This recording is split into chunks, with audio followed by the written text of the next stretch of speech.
Stitch பண்ண கற்றுக்கிட்டீங்க. ஆனால் இந்த 7 விஷயம் தெரியாமல் தயவு செஞ்சு ஒரு ஆர்டர் கூட நீங்கள் ஸ்டிச் பண்ணாதீங்க. அது என்ன அந்த 7 விஷயம் அப்படிங்கிறது தான் நம்ம இன்றைக்கி இந்த வீடியோவில் வந்து பார்க்க போகிறோம். பிகினராக இருக்கிறவங்களுக்கு தான் நான் இதை சொல்கிறேன். கண்டிப்பாக வந்து உங்களுக்கு ரொம்ப யூஸ்ஃபுல்லாக இருக்கும்.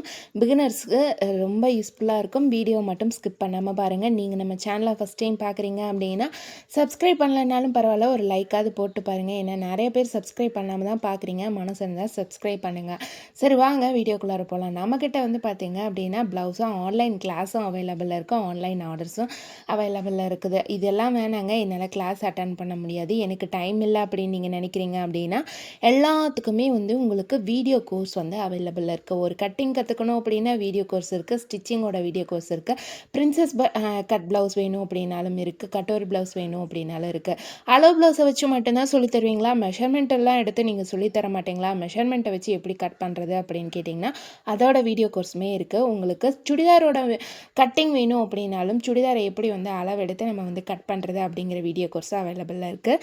அதே மாதிரி டிசைன் ப்ளவுஸில் எப்படி ஸ்டிச் பண்ணுறது அப்படிங்கிறதும், பர்டிகுலராக எனக்கு இந்த டிசைன் ப்ளவுஸ் எப்படி தைக்கிறது அப்படின்னு தெரியல, இதை சொல்லி தருவீங்களா அப்படின்னு சொல்லி கேட்டிங்க அப்படின்னாலும் அதுக்கான வீடியோ கோர்ஸும் நம்மக்கிட்ட அவைலபிளாக இருக்குது. நீங்கள் கேட்குற டிசைனில் நான் வந்து கட் பண்ணி ஸ்டிச் பண்ணி எப்படி ப்ராப்பராக நீங்கள் அந்த டிசைனை ஃபினிஷ் பண்ணுறது அப்படிங்கிறத நான் உங்களுக்கு ஒரு வீடியோ கோர்ஸாக ரெடி பண்ணி தருவேன். சரி வாங்க நம்ம வீடியோக்குள்ளே போகலாம். அந்த என்ன அப்படிங்கிறத மட்டும் ஃபர்ஸ்ட்லேருந்து அப்படியே வந்து ஒன் பை ஒன்னாக வந்து பார்த்தலாம். புதுசாக ஒரு வேலையை செய்கிறோன்னு வச்சுக்கோங்களேன், நமக்கு எப்போயுமே வந்து ஆட்டோமேட்டிக்காக வரக்கூடிய ஒரு விஷயம் பதட்டம் ஆயிடுவோம், கொஞ்சம் டென்ஷன் ஆயிடுவோம், ஒரு பரபரப்பு அந்த மாதிரி வந்து ஆகிடும். ஒரு புது வேலையை செய்ய போகிறோம் அப்படிங்கிறப்ப, நம்ம மட்டும்தான் அந்த வேலையை செய்கிறோம் அப்படிங்கிறப்ப, நம்ம பக்கத்தில் யாருமே இல்லை அப்படிங்கிறப்ப நம்ம வந்து அதை கொஞ்சம் பொறுமையாக டீல் பண்ணுவோம். இதுவே வந்து ஒருத்தர் பக்கத்தில் இருங்க அப்படிங்கும்போது நம்ம ஒரு வேலையை செய்கிறோம் அப்படிங்கிறப்ப ஆட்டோமேட்டிக்காக நமக்கு பதட்டம், பரபரப்பு, டென்ஷன் இது எல்லாமே ஆயிரும். அது பிகினருக்கு ரொம்ப ரொம்ப இது வந்து அதிகமாகவே இருக்கும். என்ன அப்படின்னு பார்த்தீங்கன்னா அளவு எடுக்கிறது தான். ஒரு கஸ்டமர் வந்து திடீர்னு இப்போ யாராவது ஒருத்தர் கடை வச்சுருக்காங்க அப்படிங்கிறப்ப திடீர்னு ஒரு கஸ்டமர் வந்து எனக்கு அளவெடுத்து தைக்கணும், நீங்கள் ஸ்டிச் பண்ணி தருவீங்களா அப்படின்னு சொல்லி கேட்கும்போது ஆட்டோமேட்டிக்காக நமக்கு ஒரு பதட்டம் வந்து வர ஆரம்பிக்கும். அந்த டைமில் நீங்கள் தயவு செஞ்சு பதட்டப்படாமல் பொறுமையாக அவங்களுக்கு ஒரு தடவைக்கு 2 தடவை அவங்களோட அளவுகள் எல்லாமே சரியாக இருக்கா அப்படிங்கிறத செக் பண்ணி நீங்கள் வந்து அளவு எடுத்தீங்க அப்படின்னாவே உங்களுக்கு ஃபிட்டிங் வந்து கரெக்டாக வரும். அதனால் வந்து இந்த ஒரு மிஸ்டேக்கை மட்டும் நீங்கள் பண்ணிடாதீங்க, சரிங்களா? ஏன்னா ஆரம்பத்தில் நானுமே வந்து பண்ணின ஒரு மிஸ்டேக் தான், அதுக்காக தான் சொல்கிறேன். நெக்ஸ்ட்டு வந்து பார்த்திங்க அப்படின்னா கட்டிங் பண்ணுறதுக்கு முன்னாடி நம்ம கவனிக்க வேண்டியது என்ன அப்படின்னு பார்த்தீங்கன்னா, நம்ம அளவெல்லாம் சரியாக எடுத்துருக்குறோமா, எல்லா மெஷர்மெண்ட்டும் கரெக்டாக போட்டிருக்கோமா, எப்படி சொல்கிறது, கிளாத்து கரெக்டாக ஃபோல்டிங் பண்ணியிருக்கோமா அப்படிங்கிறது எல்லாம் கரெக்டாக செக் பண்ணி பார்க்கணும். பார்த்ததுக்கப்புறம் தான் வந்து கட் பண்ணணும். ஒரு சில டைம் வந்து பார்த்திங்க அப்படின்னா நான் பிகினராக இருக்கும்போது இந்த ஃபோல்டிங் எல்லாமே கரெக்டாக செக் பண்ணாமல் அவசரமாக நான் வந்து அப்படியே கட் பண்ணி கட் பண்ணிடுவேன். மெஷர்மெண்ட்டை வைக்கிறது, அப்படியே அவசரமாக வைக்கிறது, துணியை போடுறது, மார்க் பண்ணுறது, கட் பண்ணுறது அப்படின்னு. ஐயோயோ, அதுக்கப்புறம் பிரித்து பார்க்கும்போது தான் தெரியும் தப்பாக வெட்டிட்டோமே அப்படின்னு சொல்லி. அதனால் தயவு செஞ்சு அந்த மாதிரி மிஸ்டேக்கை மட்டும் பண்ணாதீங்க. கட்டிங்கை போடுறீங்க அப்படின்னா அதுக்கு முன்னாடியே ஒரு தடவைக்கு 2 தடவை நீங்கள் வந்து செக் பண்ணி பார்த்துக்கோங்க. உங்களோட மெஷர்மெண்ட்ஸ் எல்லாமே சரியாக இருக்கா, ஃபோல்டிங் வந்து கரெக்டாக போட்டிருக்கோமா அப்படிங்கிறத வந்து செக் பண்ணி பாருங்கள். பார்த்துட்டு அதுக்கப்புறமே நீங்கள் வந்து கட் பண்ணுங்கள். 3வது விஷயம் என்ன அப்படின்னு பார்த்தீங்கன்னா, துணியோட முன்னாடி பக்கம் எது பின்னாடி பக்கம் எதுன்னே நிறைய பேத்துக்கு வந்து சரியாக கண்டுபிடிக்க தெரியாது.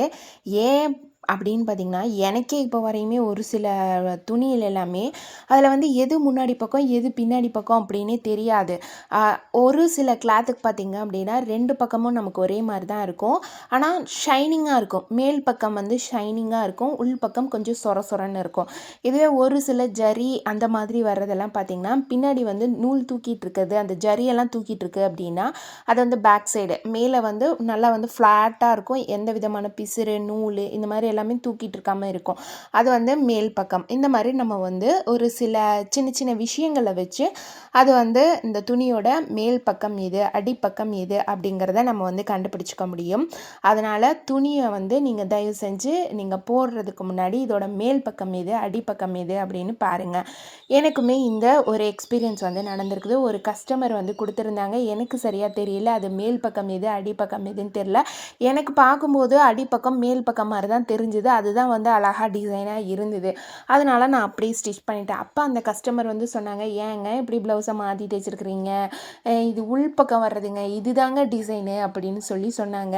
ஆனால் அப்போ நானும் எங்கள் வீட்டுக்காரும் சேர்ந்து இல்லைங்க இதுதாங்க டிசைனு, பாருங்கள் எந்த அளவுக்கு நல்லா நீட்டாக இருக்குது, ஃபினிஷிங்காக இருக்குது அப்படின்னு சொல்லி அவங்கள்ட்ட அந்த மாதிரி சொல்லி நாங்கள் வந்து அனுப்பிச்சிட்டோம். ஆனால் வந்து பார்த்திங்கன்னா தப்பு எங்கள் மேலே தான், நான் தான் வந்து மாற்றி தைச்சிட்டேன். ஆனால் அது அப்படியே அவங்கள்ட்ட வந்து அப்போ நான் பிகினராக இருக்கும்போது சமாளித்து அனுப்பிச்சாச்சு. இப்போ நினச்சா கூட எனக்கு ரொம்ப சிரிப்பாக தான் வந்து வருது. இது கூட நமக்கு வந்து சரியாக பார்க்க தெரியல அப்படின்னு நினைக்கிறப்ப. 4வது விஷயம் என்ன அப்படின்னு பார்த்தீங்கன்னா, நம்ம வந்து இந்த சீம் அலவன்ஸ் அப்படின்னு அதுக்கு வந்து விடுறதே கிடையாது. பிகினராக இருக்கிறீங்க அப்படிங்கிறப்ப எல்லா இடத்துலையுமே ரெடி அளவை மட்டும் எடுத்துட்டு தையலுக்கு விட வேண்டிய அளவை வந்து விடாமலே விட்டுருவோம். அப்போ வந்து பார்த்திங்க அப்படின்னா நமக்கு அப்பயுமே வந்து மிஸ்டேக்ஸ் வந்து வரதுக்கு வாய்ப்பு இருக்குது. நம்ம ஒரு இடத்துல தையலுக்குன்னு கொடுக்க வேண்டிய அளவை கொடுத்தா மட்டும்தான் நமக்கு அது போடும்போது கரெக்டான ஒரு ஃபிட்டிங்கில் வந்து இருக்கும். தையலுக்கு நம்ம அளவே கொடுக்காம நம்ம வந்து அப்படியே கட் பண்ணி ஸ்டிச் பண்ணுறப்ப ரெடி அளவுலேயே தைக்கும்போது நமக்கு இன்னுமே ப்ளவுஸ் வந்து டைட்டாக தான் வந்து செய்யும். இப்போ கிளாஸ் எல்லாம் நடந்துகிட்ருக்கு பார்த்தீங்களா, ஆன்லைன் கிளாஸில் வந்து பார்த்திங்க அப்படின்னா நிறையா பேர் வந்து கலந்துக்கிறாங்க. நிறைய என்கொயரி வருது, நிறைய பேர் வந்து அதில் பாதி பேர் கலந்துக்கிறாங்க. சரிங்களா, அப்படி இருக்கிறப்ப அந்த ஸ்டூடெண்ட்லாம் எப்படி இருக்காங்கன்னா, நான் வந்து சொல்லி முடிக்கிறதுக்குள்ளார அவங்க அவசரப்பட்டு இந்த மாதிரி தான் இந்த ஸ்டெப்பை ஃபாலோ பண்ணணும்னு சொல்லி முடிக்கிறதுக்குள்ள அவசரப்பட்டு அவங்க வந்து அதை அளவெடுத்து அதை போட்டு இதை முடிச்சிட்டேன் அப்படின்னு சொல்லி காட்டிடுறாங்க. அவசரம். தயவு செஞ்சு நான் சொல்கிறது கொஞ்சம் பொறுமையாக கேளுங்க. இப்படி பிடிச்சி இப்படி அளவெடுங்க, இப்படி பண்ணுங்க அப்படிங்கிறத அவங்களுக்கு டீட்டெயிலாக ஒன் பை ஒன்னாக நான் வந்து எக்ஸ்பிளைன் பண்ணுறேன். ஆனால் ஏன் அவங்க அவ்வளோ அவசரமாக அதை பண்ணுறாங்க அப்படின்னு தெரியறதில்ல. கொஞ்சம் பொறுமையாக நீங்கள் வந்து கற்றுக்கோங்க. எந்த ஒரு விஷயத்தையுமே கற்றுக்கிறம்போது நமக்கு பொறுமை அப்படிங்கிறது ரொம்ப ரொம்ப முக்கியம். கற்றுக்கிட்டதுக்கு அப்புறம் கூட நம்மளோட அந்த ஸ்பீடை வந்து அதில் வந்து காட்டலாம். ஆனால் கற்றுக்கும் போதே ஸ்பீடை வந்து காட்டக்கூடாது. அதே மாதிரி வந்து பார்த்திங்க அப்படின்னா பிகினராக இருக்கும்போது எடுத்தோடனே நீங்கள் வந்து பெரிய பெரிய டிசைன்ஸ்க்கெல்லாம் வந்து போகாதீங்க.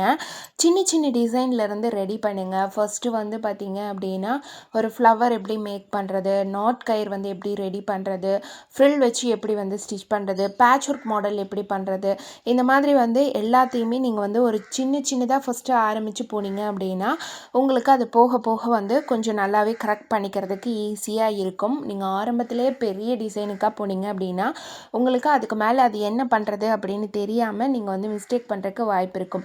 நல்லா எக்ஸ்பீரியன்ஸாக இருக்கிறவங்களே வந்து பார்த்திங்க அப்படின்னா புதுசாக ஒரு டிசைனை ட்ரை பண்ணும்போது அவங்களுக்கு மிஸ்டேக்ஸ் வந்து வரதுக்கு வாய்ப்பு இருக்குது. ஆனால் வந்து பார்த்திங்க அப்படின்னா அதுவே அடுத்த தடவை வந்து அவங்க ஸ்டிச் பண்ணும்போது அந்த கரெக்ஷன்லாம் வந்து சரி பண்ணிக்குவாங்க. அப்போ நம்ம வந்து ப்ராக்டிஸ் பண்ண தான் நமக்கு வந்து அந்த கரெக்ஷன்ஸ் எதுவும் இல்லாமல் நம்மளுக்கு எக்ஸ்பீரியன்ஸ் வந்து இன்னும் அதிகமாகும்.